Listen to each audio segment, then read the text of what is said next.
पहले चरण की बात सुबह मैंने कही। शरीर की शुद्धि कैसे संभव है, उस पर थोड़ी सी बातें आपको बताएं। दूसरी परत मनुष्य के व्यक्तित्व की, उसके विचार की है। शरीर शुद्ध हो, विचार शुद्ध हो। तीसरी परत भाव की है, और भाव शुद्ध हो तो साधना की परिधि तैयार होती है। ये तीन बातें भी सध जाएं तो जीवन में बहुत अभिनव आनंद का, शांति का जन्म हो जाता है। ये तीन बातें भी सध जाएं तो जीवन का नया जन्म हो जाता है। लेकिन ये परिधि की साधना है। एक अर्थ में ये बहिरंग साधना है। अंतरंग साधना और भी गहरी है। उसमें शरीर को, विचार को और भाव को हम शून्य करते हैं, शुद्ध करते हैं, उसमें शून्य करते हैं। अभी शरीर को शुद्ध करते हैं, उसमें शरीर का त्याग ही करते हैं। उसमें शरीर नहीं है, इस अवस्था में प्रवेश करते हैं। विचार नहीं है, इस अवस्था में प्रवेश करते हैं। भाव नहीं है, इस अवस्था में प्रवेश करते हैं। पर उसके पूर्व परिधि के रूप में अशुद्ध का त्याग करते हैं। शरीर के संबंध में मैंने आपको कहा, विचार के संबंध में विचार करें। विचार की अशुद्धि क्या है? विचार भी तरंगों की भांति हैं, और विचार भी मनुष्य के चित्त पर अपना प्रभाव शुभ या अशुभ के लिए छोड़ते हैं। जो व्यक्ति जिन विचारों से आंदोलित होता है, उसका व्यक्तित्व वैसा ही निर्मित हो जाता है। जो व्यक्ति जिन विचारों से आंदोलित होता है, उसका व्यक्तित्व वैसा ही निर्मित हो जाता है। जो व्यक्ति सौंदर्य का विचार करेगा, जिस व्यक्ति की चेतना निरंतर सौंदर्य के निकट चिंतन और मनन करेगी, उसके व्यक्तित्व में एक सौंदर्य का जन्म हो जाना बिल्कुल स्वाभाविक है। जो व्यक्ति शिवत्व के संबंध में, शुभ के संबंध में विचार करेगा और उसकी चेतना उस केंद्र पर परिभ्रमण करेगी, उसके जीवन में शुभ का पैदा हो जाना आश्चर्यजनक नहीं है। जो सत्य का चिंतन करेगा, सत्य का मनन करेगा, उसके जीवन में सत्य का अवतरण हो जाना सहज संभव है। तो इस संबंध में मैं आपसे ये कहूं कि आप अपने बाबत विचार करें, आप किस चीज पर निरंतर चिंतन करते हैं। इसे थोड़ी आवाज ज्यादा तो नहीं, थोड़ी धीमी करें। किस चीज के संबंध में आप निरंतर चिंतन करते हैं? हम में से अधिक लोग या तो धन के संबंध में विचार करते हैं, या यश के संबंध में विचार करते हैं, या काम के संबंध में विचार करते हैं। चीन में बहुत समय हुआ, एक राजा हुआ। वो अपने समुद्र तट के राज्य की सीमा को देखने गया। वो अपने वजीर को भी साथ ले गया था। वे दोनों पहाड़ की चोटी पर खड़े होकर दूर तक फैले समुद्र को देखने लगे। अनेक अनेक जहाज उस समुद्र में चल रहे थे, आ रहे थे, जा रहे थे। उस राजा ने कहा अपने मंत्री को, कितने जहाज आ रहे हैं और कितने जहाज जा रहे हैं? उस मंत्री ने कहा, राजन, अगर सत्य पूछें तो केवल 3 जहाज आ रहे हैं और 3 ही जहाज जा रहे हैं। राजा ने पूछा, 3? अनेक दिखाई पड़ते हैं, क्या तुम्हें दिखाई नहीं पड़ते? उसने कहा, मैंने 3 ही जहाज जाने हैं। एक यश का जहाज है, एक धन का जहाज है, एक काम का जहाज है। और इन 3 जहाजों पर सबकी यात्रा चलती है। ये सच है, हमारे विचार की यात्रा इन 3 जहाजों पर ही चलती है। और जो इन 3 पर चल रहा है वो अशुद्ध विचार में है। जो इन 3 से नीचे उतर आए वो शुद्ध विचार में प्रवेश करता है। तो ये प्रत्येक के लिए विचारणीय है कि उसका केंद्रीय चिंतन क्या है, उसका घाव क्या है मन का, जहां सारी चीजें घूमती हैं। क्या 24 घंटे में जिस बात पर उसका चित्त बार बार लौट आता हो वो उसकी केंद्रीय कमजोरी होगी। तो ये हर एक सोचे, क्या धन पर लौट आता है, क्या सेक्स पर लौट आता है, क्या यश पर लौट आता है, क्या आपका चिंतन इनमें से किसी एक पर लौट आता है, क्या असत्य पर लौट आता है, बेईमानी पर लौट आता है, धोखा देने पर लौट आता है। ये सब उनके गौण हिस्से हैं। 3 केंद्र तो वही हैं। उन 3 पर अगर आपका चित्त चिंतन करता है तो आप अशुद्ध विचार की स्थिति में हैं। इसे अशुद्ध हम इसलिए कह रहे हैं कि इस भांति का विचार करके आप जीवन सत्य को उपलब्ध नहीं हो सकेंगे। शुद्ध विचार का अर्थ होगा जिसको हम अपने देश में सत्यम शिवम सुंदरम कहते हैं। जैसे हम कहते हैं सत्य, शिव और सुंदर, ये 3 ही शुभ विचार के केंद्र हैं। काम, यश और धन ये अशुभ विचार के केंद्र हैं। सत्य, शिव और सुंदर ये शुद्ध विचार के केंद्र हैं। कितना आप सत्य के संबंध में चिंतन करते हैं? करते हैं चिंतन सत्य के संबंध में? कभी सोचते हैं सत्य क्या है? किन्हीं एकांत क्षणों में आपका मन इससे आंदोलित होता है? कभी ये बात आपके मन को पीड़ित करती है कि सत्य क्या है? कभी आपके मन को होता है जाने कि सुंदर क्या है? कभी आपके मन को होता है कि जाने कि शुभ क्या है?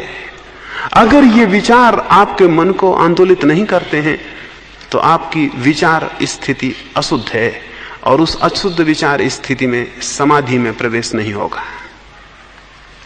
अशुद्ध विचार बाहर ले जाता है और शुद्ध विचार भीतर लाता है। अशुद्ध विचार की दिशा बहिर्गामी है और अधोगामी है, और शुभ विचार या शुद्ध विचार की दिशा अंतर्गामी है और ऊर्ध्वगामी है। यह असंभव है कि कोई व्यक्ति सत्य का विचार करे, सुंदर का विचार करे, शुभ का विचार करे। यह असंभव है कि वो इनका विचार करे तो विचार करते करते ही उसके जीवन में इनकी छाप, इनका अंकन और इसकी छाया न पड़ने लगे। गांधी जी जेल में पीछे बंद थे। वे निरंतर सोचते थे सत्य के संबंध में, अपरिग्रह के संबंध में, अनासक्ति के संबंध में।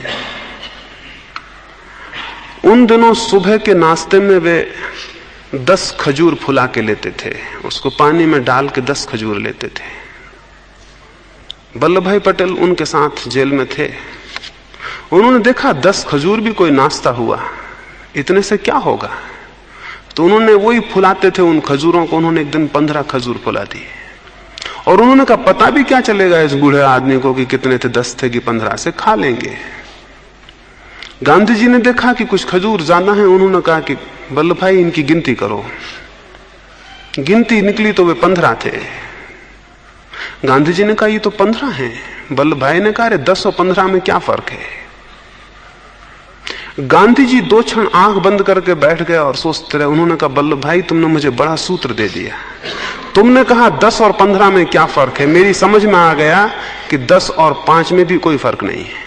आज से हम 5 ही लेंगे। गांधी जी ने कहा आज से हम 5 ही लेंगे। तुमने गजब की बात कह दी कि 10 और 15 में कोई फर्क नहीं है और 5 और 10 में भी कोई फर्क नहीं है। आज से हम 5 ही लेंगे। वल्लभ भाई तो घबरा गए। उन्होंने कहा हम तो इसलिए कि थोड़ा नाश्ता ज्यादा हो जाएगा आपका। यह हमें ख्याल न था कि इस तरह आप सोचेंगे। गांधी जी ने कहा जो निरंतर अपरिग्रह पर सोच रहा है उसको बुद्धि ऐसी सूझेगी। जो निरंतर ये सोच रहा है कि कितना कम से कम हो जाए उसकी बुद्धि ऐसा ही उत्तर देगी। जो निरंतर सोच रहा है ज्यादा से ज्यादा कैसा हो जाए उसे 10 और 15 में फर्क नहीं होगा। जो सोच रहा है कम से कम कैसा हो जाए उसे 5 और 10 में फर्क नहीं होगा। तो आप जो चिंतन करते हैं वो आपकी छोटी छोटी जीवनचर्या में प्रकट होना शुरू हो जाएगा। एक और घटना आपको कहूं। गांधी जी सुबह पानी गर्म करके उसमें नींबू और शहद डाल के लेते थे। महादेव देसाई उनके निकट थे। वो एक दिन पानी में शहद और नींबू डाल के उन्होंने रखा। वो गर्म पानी था, उबलती हुई से भाप निकलती थी।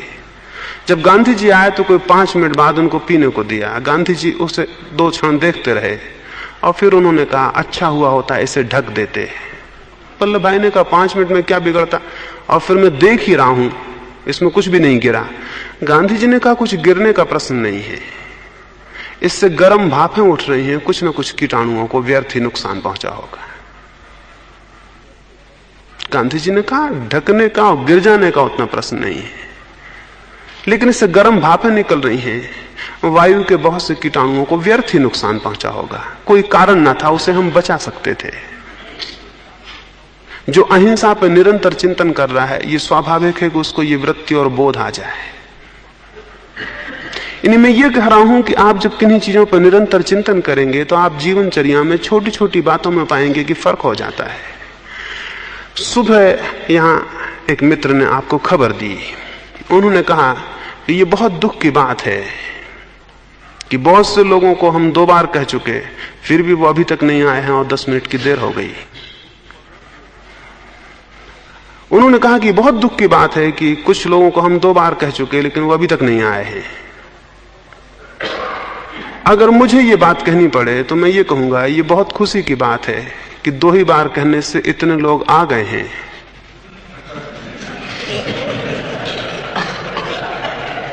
और मैं ये कहूंगा कि ये और भी ज्यादा खुशी की बात होगी कि जो नहीं आए हैं वो भी आ जाएं। ये अहिंसात्मक ढंग होगा और वो हिंसात्मक ढंग था, उसमें हिंसा है। तो मैं ये कह रहा हूं कि अगर आप विचार करेंगे, शुद्ध चिंतन के थोड़े से केंद्र बनाएंगे, तो आप पाएंगे आपकी छोटी छोटी चीजों में अंतर पड़ना शुरू हो जाएगा। आपकी वाणी तक अहिंसक हो जाएगी, आपका उठना बैठना अहिंसक हो जाएगा। आपके चिंतन के केंद्र आपके जीवन को प्रभावित करेंगे। स्वाभाविक है, जो जैसा विचारता है वैसा हो जाता है। विचार बड़ी अद्भुत शक्ति है। तो आप क्या विचार रहे हैं निरंतर, इस पर बहुत कुछ निर्भर है। अगर आप निरंतर धन के संबंध में विचार रहे हैं और समाधि के प्रयोग कर रहे हैं तो दिशा विपरीत है। वो ऐसा ही है जैसे हमने एक ही बैलगाड़ी में दोनों तरफ बैल जोत दिए हों, तो बैलगाड़ी टूट जाएगी उन बैलों के खींचने से, लेकिन आगे नहीं बढ़ेगी।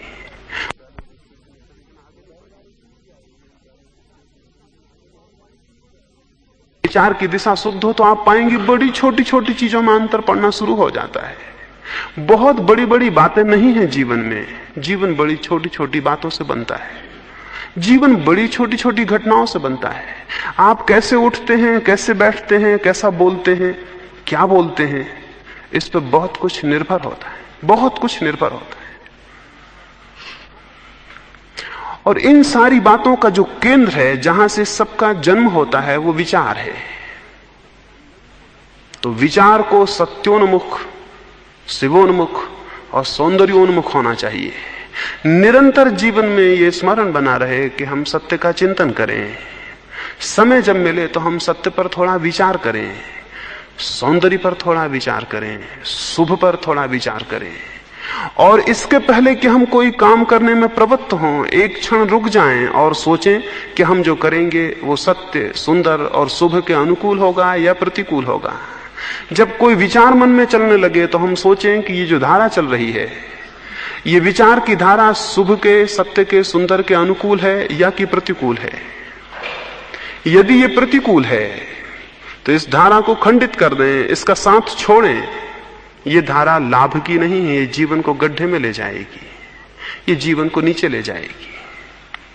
तो इसको स्मरण पूर्वक देखें कि आपकी विचार की परतों की धारा कैसी है, और उसे साहस से, प्रयास से और श्रम से और संकल्प पूर्वक शुभ और सत्य की ओर उन्मुख करें। अनेक बार ऐसा लगेगा कि हम तय भी नहीं कर पाएंगे कि सत्य क्या है, अनेक बार ऐसा लगेगा कि हम तय भी नहीं कर पाएंगे कि शुभ क्या है। हो सकता है आप तय न कर पाएं, लेकिन आपने विचार किया, तय करने की चेष्टा की, ये भी काफी मूल्यवान है और आप में फर्क लाएगा। और जो निरंतर चिंतन करेगा वो धीरे धीरे उस दिशा को अनुभव कर लेता है कि उसे पता चले कि शुभ क्या है या सत्य क्या है। तो प्रत्येक विचार को, प्रत्येक वाणी को, प्रत्येक क्रिया को करने के पूर्व एक क्षण रुक जाएं, इतनी जल्दी कुछ भी नहीं है, और देखें कि मैं जो कर रहा हूं उससे क्या प्रकट हो रहा है, उसमें क्या जाहिर हो रहा है, उसमें कौन सी घटना घट रही है। इसका सतत चिंतन साधक को जरूरी है। तो मैं पहला तो बुनियादी जो विचार शुद्धि की बात है वो ये है कि हमारी दिशा के केंद्र क्या हैं चिंतन के।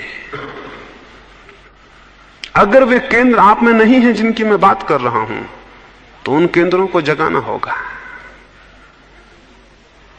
आप जान के हैरान होंगे, अगर सत्य, शिव या सुंदर में से एक भी केंद्र आप में जग जाए तो दो केंद्र अपने आप जगने शुरू हो जाएंगे। और यह भी मैं आपको उल्लेख कर दूं कि 3 तरह के लोग होते हैं जगत में। एक वे लोग होते हैं जिनके भीतर सत्य के केंद्र के विकसित होने की शीघ्र संभावना होती है। एक वे लोग होते हैं जिनके भीतर शुभ के केंद्र के विकसित होने की शीघ्र संभावना होती है। और एक वे लोग होते हैं जिनके भीतर सौंदर्य के विकसित होने की शीघ्र संभावना होती है। यह हो सकता है आप में से सबके केंद्र अलग हों, लेकिन अगर एक केंद्र भी जग जाए तो दो अपने आप जगने शुरू हो जाते हैं। अगर कोई व्यक्ति सौंदर्य को ठीक से प्रेम करने लगे तो असत्य नहीं बोल सकता, क्योंकि असत्य बोलना बड़ी असुंदर बात है, बड़ी कुरूप बात है। अगर कोई व्यक्ति सुंदर को ठीक से प्रेम करने लगे तो अशुभ कृत्य नहीं कर सकता, क्योंकि अशुभ कृत्य कुरूप होता है। यानी वो इसलिए चोरी नहीं कर सकता कि चोरी करना बड़ा कुरूप कृत्य है। तो अगर उसकी सौंदर्य के प्रति भी पूरी आकांक्षा पैदा हो जाए तो भी बहुत कुछ हो जाएगा। एक बार गांधी जी रविन्द्रनाथ के वहां मेहमान थे। रविन्द्रनाथ बूढ़े हो गए थे। वे तो सौंदर्य के साधक थे। उन्होंने सत्य से और शुभ से उन्हें कोई मतलब ना था। इस अर्थ में मतलब नहीं था कि वे उनकी सीधी दिशा नहीं थे, वे सौंदर्य के साधक थे। गांधी जी वहां मेहमान थे। संध्या को दोनों घूमने निकलने को थे। तो रविन्द्रनाथ ने कहा 2 क्षण रुके, मैं थोड़ा बाल संवार के आया। गांधी जी ने कहा क्या बेहूदी बात, बाल संवारना। गांधी जी उनको साफ ही कर चुके थे, संवारने की झंझट ही खत्म हो गई। और इस बुढ़ापे में बाल संवारना, ये तो बड़ी अजीब और गांधी जी के लिए बड़ी असोचनीय बात थी। वो बड़े गुस्से में खड़े रहे, लेकिन अब रविन्द्रनाथ को कुछ कह भी नहीं सकते थे। रविन्द्रनाथ भीतर गए तो 2 मिनट बीते, 5 मिनट बीते, 10 मिनट बीते। गांधी जी हैरान हुए कि कैसे बाल संवारे जा रहे हैं। उन्होंने खिड़की से झांका तो वो आदमकद आईने के सामने खड़े हैं और बाल संवारे ही चले जाते हैं। गांधी जी की बर्दाश्त के बाहर हुआ। उन्होंने कहा कि मैं समझ नहीं पा रहा हूं ये आप क्या कर रहे हैं। घूमने का वक्त निकला जा रहा है और बाल भी क्या संवारने, और इस बुढ़ापे में बाल क्या संवारने। रविन्द्रनाथ बाहर आए और रविन्द्रनाथ ने कहा जब मैं युवा था तो बिना संवारे भी चल जाता था, और अब मैं हो गया बूढ़ा, अब बिना संवारे नहीं चलेगा। रविन्द्रनाथ ने कहा जब मैं युवा था तो बिना बाल संवारे भी चल जाता था, अब मैं हो गया बूढ़ा, इसलिए बिना संवारे नहीं चलेगा। और ये ना सोचें कि मैं सुंदर होने को उत्सुक हूं, केवल इतना ही है कि किसी को कुरूप दिख के उसको दुख देने का कारण न बनूं। रविन्द्रनाथ ने कहा कि ये ना सोचें कि मैं सुंदर दिखने को उत्सुक हूं, ये देह जिसको मैं सुंदर बना के घूम रहा हूं कल राख हो ही जाने वाली है, कल ये चिता पे चढ़ेगी और जल जाएगी, वो मैं जानता हूं। लेकिन किसी की आंख में कुरूपता खटके ना, किसी को दुख का कारण ना बन जाऊं, इसलिए ये सारी उत्सुकता है। ये सौंदर्य का साधक यूं सोचेगा। कुरूपता दूसरे के लिए प्रतिहिंसा है, फिर वो कुरूपता किसी भी तरह की हो, फिर चाहे वो व्यवहार की हो और चाहे वाणी की हो और चाहे कैसी हो। तो मैं आपको यह कहूंगा कि अगर आप में सुंदर होने की उत्सुकता है तो पूरी तरह सुंदर हो जाइए। पूरी तरह सुंदर हो जाइए कि सर्वांग जीवन सुंदर हो जाए। तो मैं ये नहीं कहता कि जो बाल संवार रहे हैं वो बुरा कर रहे हैं, मैं ये उनसे यही कहता हूं कि बाल जरूर संवारें, और भी बहुत कुछ है जो संवार लें। मैं नहीं कहता आप आभूषण पहन के निकले हैं तो बुरा कर रहे हैं, मैं ये कहता हूं आभूषण पहने ये तो अच्छा किया, लेकिन सच्चे आभूषण भी पहन लें। मैं ये नहीं कहता कि आप शुभ्र वस्त्र पहन के आए हैं तो बुरा किया, बहुत अच्छा किया। शुभ्र वस्त्र पहने ये तो ठीक ही किया, शुभ्र अंतस भी हो जाए। तो सुंदर को पूरा साधें तो आप पाएंगे कि सत्य और शुभ उसमें अपने आप समाविष्ट हो जाएंगे। जो शिवत्व को साधेगा वो भी सुंदर को और सत्य को उपलब्ध हो जाएगा, जो सत्य को साधेगा वो भी दोनों को उपलब्ध हो जाएगा, वो भी दोनों को उपलब्ध हो जाएगा। इन तीन में से कोई भी आपकी दिशा हो, कोई भी आपके रुचि का केंद्र बनता हो, उसको केंद्र बना लें और अपने विचार को उसकी परिधि पर घूमने दें और उससे अंतः प्रभावित होने दें। एक केंद्र चुने इन तीन में से और उसे साधें, और जीवन के सर्वांगीण विधियों में, व्यवहारों में, आचार में और व्यवहार में उसे साधें, तो आप धीरे धीरे एक अद्भुत बात अनुभव करेंगे। जैसे जैसे वो केंद्र सधने लगेगा, वैसे वैसे आपके जीवन की विकृतियां और अशुद्ध विचार विलीन होने लगेंगे। मैं आपको ये नहीं कहता हूं बहुत जोर से कि आप धन का चिंतन छोड़ें, मैं आपसे ये कहता हूं आप शुभ का, सुंदर का और सत्य का चिंतन प्रारंभ करें। जब आप सुंदर का चिंतन प्रारंभ करेंगे तो आप धन का चिंतन नहीं कर सकेंगे, क्योंकि धन के चिंतन से ज्यादा कुरूप और कोई स्थिति नहीं है। जब आप सुंदर का चिंतन करेंगे तो आप सेक्स का चिंतन नहीं कर सकते हैं, क्योंकि उससे ज्यादा कुरूप चित्त की और कोई स्थिति नहीं है। तो मैं पॉजिटिवली, विधायक रूप से यह कहता हूं कि शुद्ध विचार के किसी केंद्र पर अपनी ऊर्जा को और अपनी शक्ति को संलग्न होने दें। आप पाएंगे आपकी शक्ति व्यर्थ के केंद्रों से सरकती चली आ रही है, उसने वहां से हाथ छोड़ दिए हैं। स्मरण पूर्वक जो अशुद्ध है उसे छोड़ना, और स्मरण पूर्वक जो शुद्ध है उस पर अपने को स्थिर करना और स्थापित करना है। विचार शुद्ध होगा तो जीवन में फिर बहुत गहरी गति होगी। ये विचार की मूल बात है। विचार शुद्धि के लिए विचार की ये मूल बात है। फिर कुछ और बातें हैं जो गौण हैं, वो भी मैं आपको स्मरण दिला दूं। विचार के शुद्ध होने के लिए महत्वपूर्ण है कि आप ये जानें कि आपके भीतर सारे विचार बाहर से आते हैं।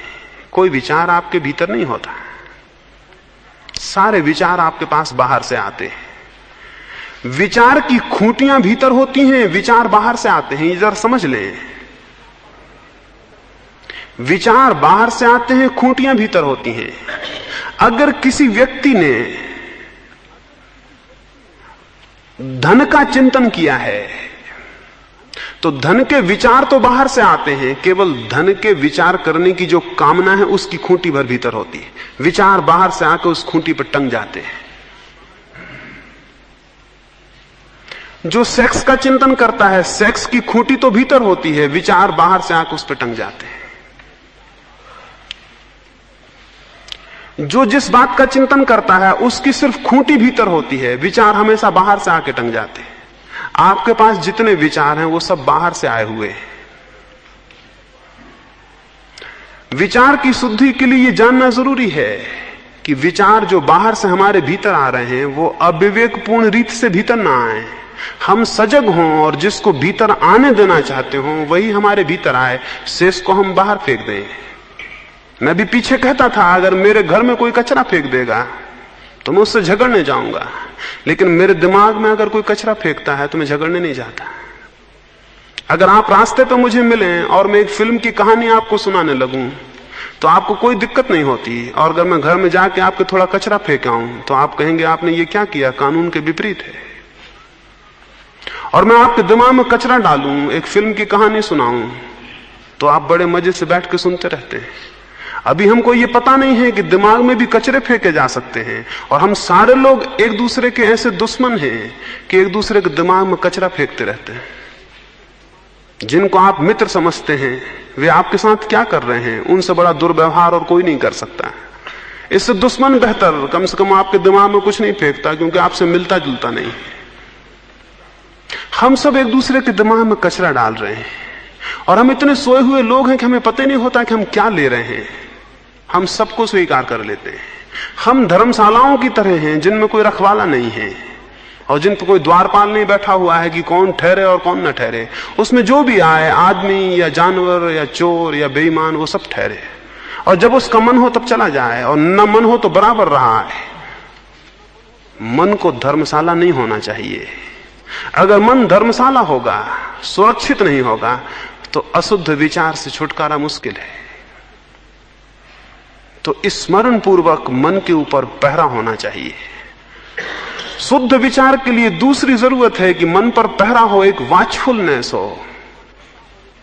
हम जागे सजग पहरेदार हों कि हमारे भीतर क्या आता है, जो व्यर्थ है उसे इंकार कर दें। मैं भी एक सफर में था, मैं था और मेरे साथ मेरे कंपार्टमेंट में एक सज्जन और थे।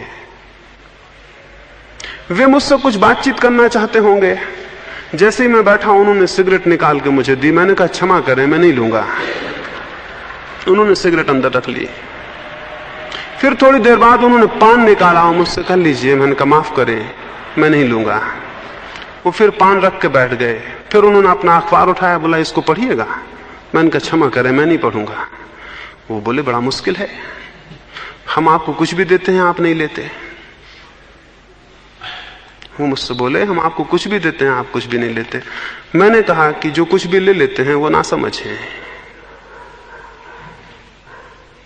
और आप जो दे रहे हैं, मैं कोशिश करूंगा कि आपसे भी छिन जाए। मैं तो उसे नहीं लूंगा, आपसे भी छिन जाए, ये कोशिश करूंगा। आप क्या करते हैं? अगर खाली बैठे हैं, अखबार उठा के पढ़ने लगेंगे, क्योंकि खाली बैठे हैं। तो खाली बैठे रहना बेहतर है बजाय कचरा इकट्ठा करने से। खाली बैठे रहना बुरा नहीं है। कुछ ऐसे पागल हैं जो ये कहते हैं कि कुछ ना कुछ करना ना करने से अच्छा है। ये गलत है। कुछ भी गलत करने से ना करना हमेशा बेहतर है। कुछ हैं जो कहते हैं कि कुछ ना कुछ करते रहना कुछ भी ना करने से बेहतर है। मैं आपसे कहता हूं कुछ भी ना करना, कुछ भी गलत सदल करने से हमेशा बेहतर है, क्योंकि उस वक्त कम से कम आप कुछ खो तो नहीं रहे। उस वक्त कम से कम कुछ व्यर्थ तो इकट्ठा नहीं कर रहे हैं। तो इसकी एक सजगता, विचार के आंतरिक संक्रमण में हम सजग हों तो विचार को शुद्ध रखना कठिन नहीं है। अशुद्ध विचार को पहचान लेना कठिन नहीं है। वे विचार जो आपके भीतर जाके उत्तेजना पैदा करते हो अशुद्ध हैं। वे विचार जो आपके भीतर जाके शांति के झरने पैदा करते हो शुद्ध है। वे विचार जो आपके भीतर जाकर आनंदोन्मुख करते हो शुभ है। वे विचार जो आपके भीतर जाके किसी तरह की बेचैनी, चिंता, एंजाइटी पैदा करते हो वे अशुभ हैं। तो उन विचारों से अपने को बचाएं और अपने मन के सजग पहरेदार बने, तो विचार शुद्धि की तरफ संक्रमण होता है। और तीसरी बात, इस जगत में जैसे अशुभ विचार के आवर्तन बाहर चल रहे हैं और अशुभ विचार की आंधियां बाहर बह रही हैं और अशुभ विचार के धुआं आपके चित्त में प्रवेश करता है और आपको घेर लेता है। बहुत ज्यादा अशुभ विचार हैं इस जगत में, बहुत उनकी आंधियां हैं, लेकिन ये न भूलें कुछ छोटे छोटे शुभ विचार के दिए भी हैं, वे भी टिमटिमा रहे हैं। कुछ शुद्ध विचार की छोटी छोटी लहरें हैं, वे भी जीवित हैं। इस पूरे अंधकार के विराट सागर में कुछ प्रकाश की किरणें भी हैं, उनका सानिध्य खोजें, उसको हम सत्संग कहते हैं। इस बहुत अंधेरे से भरी हुई दुनिया में बिल्कुल अंधेरा नहीं है, कुछ दिए हैं, मिट्टी के ही सही और छोटी उनकी लौ हो तो भी सही, लेकिन वे भी हैं, उनका हम सानिध्य खोजें। क्योंकि जो जलते हुए दियों के करीब अपने बुझे दियों को ले जाएगा, बहुत संभव है उसकी ज्योति जो कि बुझी बुझी है उन दूसरे दियों के सानिध्य में पुनरुज्जीवित हो जाए। बहुत संभव है कि वो अपने धुओं को खो दे और लपट बन जाए। सानिध्य खोजें उन किरणों का जो कि सत्य के लिए, शुभ के लिए और सुंदर के लिए हैं। उसके सानिध्य में अपने को ले जाएं। उन विचारों के, उन विचार पुरुषों के, उन वैचारिक तरंगों के आवर्त में अपने को ले जाएं जहां यह संभव हो। ये 3 प्रकार से संभव हो सकता है। शुभ और सद विचारों के करीब, शुभ और सद पुरुषों के करीब, और सबसे ज्यादा और सबसे महत्वपूर्ण प्रकृति के सानिध्य में। प्रकृति कोई अशुभ विचार नहीं देती है। अगर आप आकाश को बैठ के देखें, सिर्फ देखते रहें, आकाश आप में कुछ अशुभ पैदा नहीं करेगा, बल्कि आपका सारा कचरा थोड़ी देर में क्षीण हो जाएगा और आप पाएंगे कि आप आकाश को देखते देखते आकाश के साथ एक हो गए हैं। एक पहाड़ से गिरते हुए झरने को देखते देखते आप पाएंगे कि आप पहाड़ का झरना हो गए हैं। एक हरियाली से भरे हुए वन को देखते देखते आप पाएंगे आप भी एक दरख्त हो गए हैं। एक साधु हुआ, उससे एक व्यक्ति ने जाके पूछा कि मैं सत्य को जानना चाहता हूं, कैसे जानूं? उसने कहा भी बहुत लोग हैं, कभी अकेले में आना। वो दिन भर नहीं आया, वो सांझ को आया जब कोई भी नहीं था, दिए जल गए थे, रात हो गई थी। साधु अकेला था, अपना दरवाजा बंद करने को था। उस आदमी ने कहा ठहरे, अब कोई भी नहीं है, आप आए हुए लोगों को विदा करके दरवाजा बंद कर रहे हैं। मैं बाहर ही रुका था, जब सब विदा हो जाएंगे मैं भीतर प्रवेश करूंगा। अब मैं आ गया, अब मैं पूछना चाहता हूं मैं शांत कैसे हो जाऊं, परमात्मा को कैसे उपलब्ध हो जाऊं? उसने कहा बाहर आओ। ये झोपड़े के भीतर नहीं हो सकेगा, क्योंकि यहां जो दिया जलाया है वो आदमी का जलाया हुआ है, और ये झोपड़ी के भीतर नहीं हो सकेगा क्योंकि झोपड़ी है आदमी की बनाई हुई है। बाहर आए, एक बड़ी दुनिया भी है जो किसी की बनाई हुई नहीं, या कि परमात्मा की बनाई हुई है। बाहर आए, वहां मनुष्य का सृजन कुछ भी नहीं है, वहां मनुष्य की कोई छाप नहीं है। और आप स्मरण रखें, अकेला मनुष्य ऐसा प्राणी है जो अशुभ छापें छोड़ता है और कोई अशुभ छापें नहीं छोड़ता है। बाहर आए, वहां बांस के दरख्त थे और चांद ऊपर खिला हुआ था, ऊपर उगा हुआ था। वो साधु उन दरख्तों के पास जाके खड़ा हो गया। 1 मिनट, 2 मिनट, 10 मिनट, 15 मिनट उस आदमी ने पूछा कुछ बोलिए भी तो, आप चुपचाप खड़े हैं, इससे हम क्या समझेंगे? उसने कहा अगर तुम समझ सकते तो समझ जाते, तुम भी चुपचाप खड़े हो जाओ, और हम बांस का एक दरख्त हो गए हैं और तुम भी हो जाओ। बोला ये तो बड़ा मुश्किल है। उस साधु ने कहा यही हमारी साधना है, बांसों के पास खड़े खड़े हम थोड़ी देर में भूल जाते हैं कि हम अलग हैं और हम बांस ही हो जाते हैं, और चांद को देखते देखते हम थोड़ी देर में भूल जाते हैं कि हम अलग हैं और हम चांद ही हो जाते हैं। और प्रकृति की सानिध्य में जो इतना तादात्म्य खोज लेता है, उसके विचार अद्भुत रूप से शुद्ध होने लगते हैं, उसके विचार की अशुद्धि विलीन होने लगती है।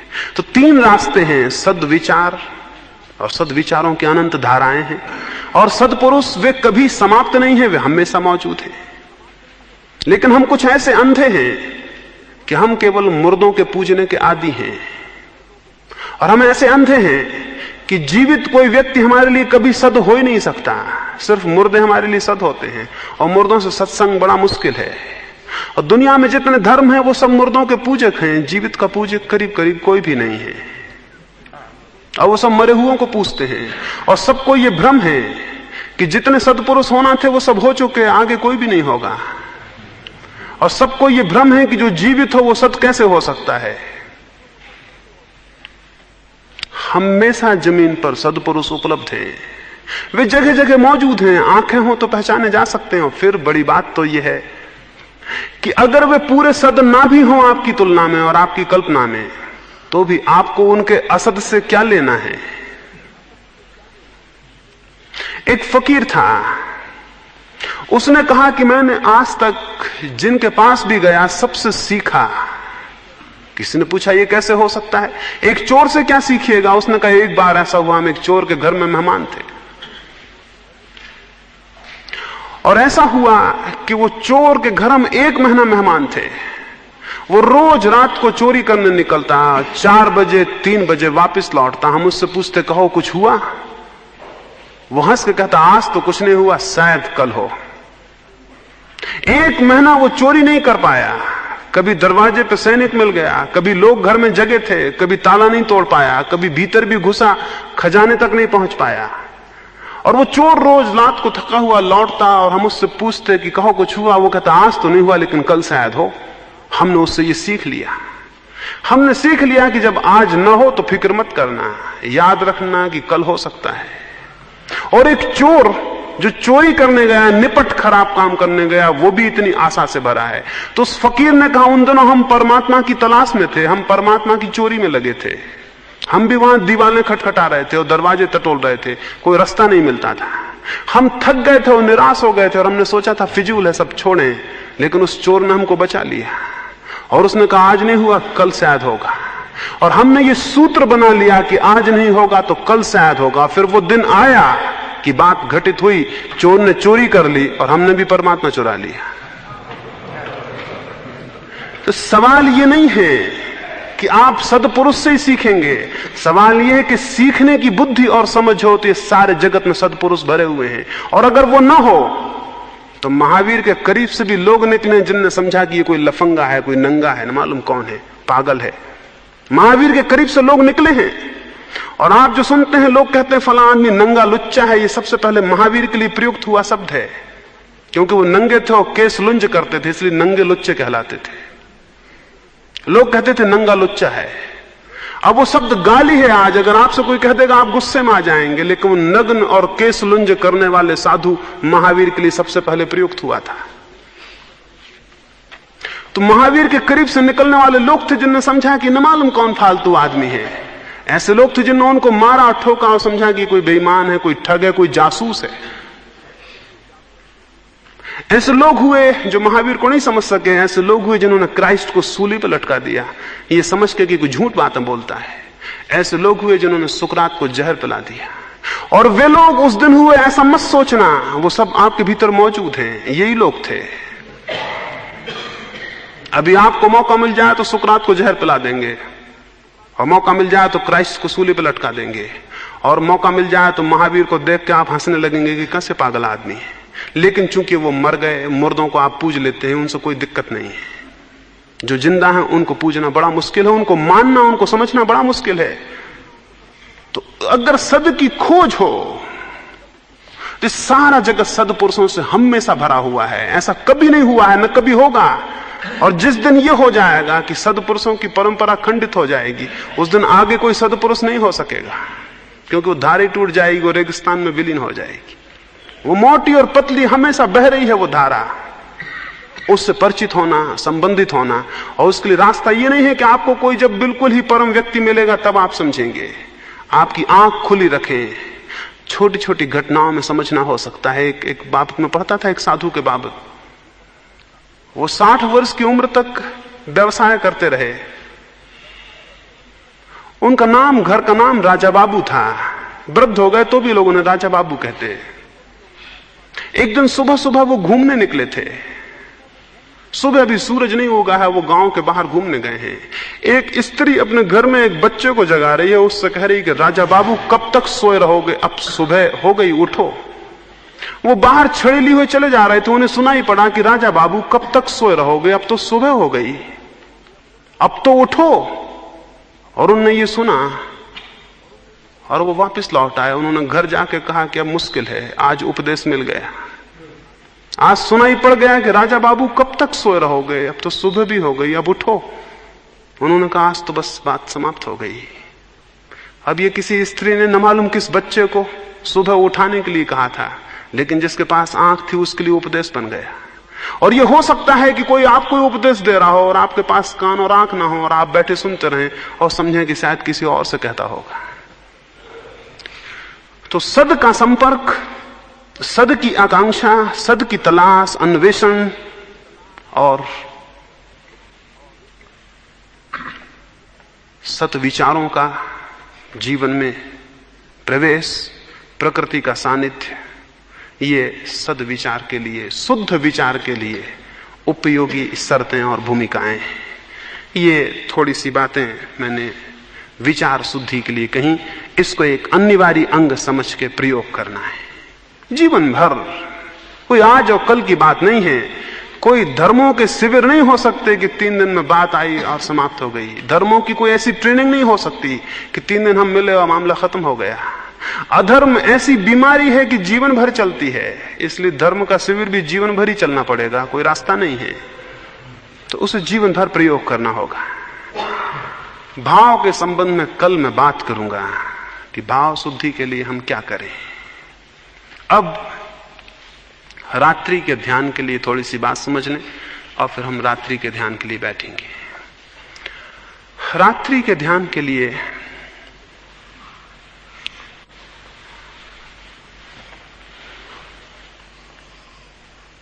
सबसे पहले तो हम संकल्प करेंगे, जैसा सुबह के ध्यान में किया,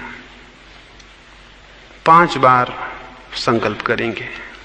फिर 5 बार के बाद थोड़ी देर तक जैसे सुबह भाव किया वैसा भाव करेंगे। उसके बाद सब लोग लेट जाएंगे। तो सब लोग पहले से लेट जाएंगे, अपनी अपनी जगह पर चुपचाप लेट जाएंगे। लेटने के बाद अंधकार हो जाएगा। फिर हम अपने शरीर को शिथिल करेंगे। पीछे जो शिविर में थे वहां हमने शरीर को इकट्ठा शिथिल किया था। हो सकता है कुछ लोगों का इकट्ठा शिथिल नहीं हो पाता है, इसलिए उनके लिए और सरल रास्ता मैं सुझाता हूं। शरीर में योग की दृष्टि से 7 चक्र होते हैं। शरीर में योग की दृष्टि से 7 चक्र होते हैं। उन 7 चक्रों में से 5 का प्रयोग हम इस ध्यान के लिए करेंगे। सबसे जो प्राथमिक चक्र है वो मूलाधार कहलाता है। वो जननेंद्रिय के करीब होता है। वो पहला चक्र है जिसका हम प्रयोग करेंगे अभी इस रात्रि के ध्यान में। दूसरा चक्र है स्वाधिष्ठान चक्र। वो नाभि के करीब मान ले सकते हैं। अभी कल्पना में समझ लें, जननेंद्रिय के करीब जो चक्र है उसका नाम मूलाधार, नाभि के पास जो चक्र है उसका नाम स्वाधिष्ठान, और ऊपर चलें, हृदय के पास जो चक्र है उसका नाम अनाहत, और ऊपर चलें, माथे के पास जो चक्र है उसका नाम आज्ञा, और ऊपर चलें, चोटी के पास जो चक्र है उसका नाम सहस्त्रार। इन 5 का हम उपयोग करेंगे। चक्र तो 7 हैं और भी ज्यादा हैं। इन 5 का हम उपयोग करेंगे और इनका उपयोग के साथ हम शरीर को शिथिलता की तरफ ले जाएंगे। और आप हैरान होंगे, मूलाधार जो चक्र है उसका नियंत्रण आपके पैरों पर है। हम सुझाव देंगे मूलाधार चक्र को। जब आप लेट जाएंगे तो मैं कहूंगा मूलाधार चक्र पर ध्यान को ले जाइए। तो आप अपने भीतर जननेंद्रिय के करीब मूलाधार चक्र के पास ध्यान को ले जाएंगे, वहां बोध रखेंगे। फिर मैं कहूंगा मूलाधार चक्र को शिथिल छोड़ दीजिए और उसके साथ ही दोनों टांगों को शिथिल छोड़ दीजिए। आप भीतर भाव करेंगे कि मूलाधार चक्र शिथिल हो रहा है, मूलाधार चक्र शिथिल हो रहा है और पैर शिथिल होते जा रहे हैं। आप थोड़ी देर में पाएंगे कि पैर दोनों मुर्दे की तरह लटक के शिथिल हो गए हैं। जब पैर शिथिल हो जाएंगे तो हम ऊपर की तरफ बढ़ेंगे। दूसरे चक्र स्वाधिष्ठान को नाभि के पास मैं कहूंगा ध्यान को नाभि के पास ले आएं। तो आप अपनी कल्पना में नाभि के पास भीतर ध्यान को लाएंगे और हम वहां कहेंगे कि स्वाधिष्ठान चक्र शिथिल हो रहा है और पेट के सारा यंत्र शिथिल हो रहा है। उसको अनुभव करते ही वो सारा यंत्र धीरे धीरे शिथिल हो जाएगा। फिर हम और ऊपर बढ़ेंगे और हृदय के पास आएंगे और मैं कहूंगा अनाहत चक्र शिथिल हो रहा है। तब आप हृदय को शिथिल छोड़ेंगे और अनाहत पर ध्यान रखेंगे उस जगह हृदय के पास और भावना करेंगे कि अनाहत शिथिल हो रहा है। तो छाती का पूरा यंत्र और संस्थान शिथिल हो जाएगा। फिर हम ऊपर आएंगे और माथे के पास दोनों आंखों के बीच में आज्ञा चक्र है, उसका अंदर भाव करेंगे कि आज्ञा के पास हमारा ध्यान है, दृष्टि है। और मैं कहूंगा आज्ञा चक्र शिथिल हो रहा है और मस्तिष्क शिथिल हो रहा है। उसके साथ सारा मस्तिष्क, गर्दन, सारे सिर का हिस्सा एकदम शिथिल हो जाएगा। तब आपको सिर्फ चोटी के पास थोड़ी सी धक धक और भार मालूम पड़ेगा, सारा शरीर शिथिल हो जाएगा। सिर्फ चोटी के पास आपको थोड़ा सा भार और धक धक मालूम पड़ेगा। अंतिम रूप से मैं कहूंगा सहस्त्रार चक्र, तब आप सिर के ऊपर ध्यान ले जाएंगे, चोटी के पास वो शिथिल हो रहा है और उसके साथ सारा मस्तिष्क शिथिल हो रहा है। तब भाव करने से आप पाएंगे कि भीतर भी सब शिथिल हो जाएगा। इसको लंबी प्रक्रिया में किया ताकि ये हर एक के लिए हो ही जाए कि उसका शरीर बिल्कुल मृत हो जाए। इन 5 चक्रों पर सुझाव दूंगा, और जब ये सब शिथिल हो जाएगा तब मैं आपसे कहूंगा कि अब शरीर बिल्कुल मुर्दा हो गया, अब उसको छोड़ दें, उसे बिल्कुल छोड़ दें, शरीर मुर्दा हो गया है। फिर मैं कहूंगा श्वास आपकी शिथिल हो रही है, शांत हो रही है, थोड़ी देर उसको सुझाव दूंगा। उसके बाद सुझाव दूंगा कि मन बिल्कुल शून्य हो रहा है। ये 3 सुझाव देंगे, पहले चक्रों के लिए, दूसरा प्राण श्वास के लिए, और तीसरा विचार के लिए। इस पूरी प्रक्रिया में करने के बाद आपसे कहूंगा 10 मिनट के लिए सब शून्य हो गया। उस शून्य में आप भीतर पड़े हुए सिर्फ बोध मात्र आपका रहेगा, एक ज्योति जलती रहेगी बोध की, और आप चुपचाप पड़े रहेंगे। सिर्फ वो बोध मात्र रहेगा, सिर्फ होश पर रहेगा कि मैं पड़ा हूं। इसमें यह हो सकता है कि शरीर जब बिल्कुल मुर्दा सा मालूम होने लगे, जो कि मालूम होगा क्योंकि चक्रों के प्रयोग के साथ शरीर एकदम मुर्दा होगा, तो घबराना नहीं है किसी को। अगर ऐसा लगने लगे कि शरीर बिल्कुल मुर्दा है तो घबराना नहीं है, ये बड़ा शुभ है, ये बहुत शुभ है। जो जीते जी अपने शरीर के मुर्दे होने को अनुभव कर लेगा, वो धीरे धीरे मृत्यु के भय से मुक्त हो जाता है। तो उसमें घबराना नहीं है।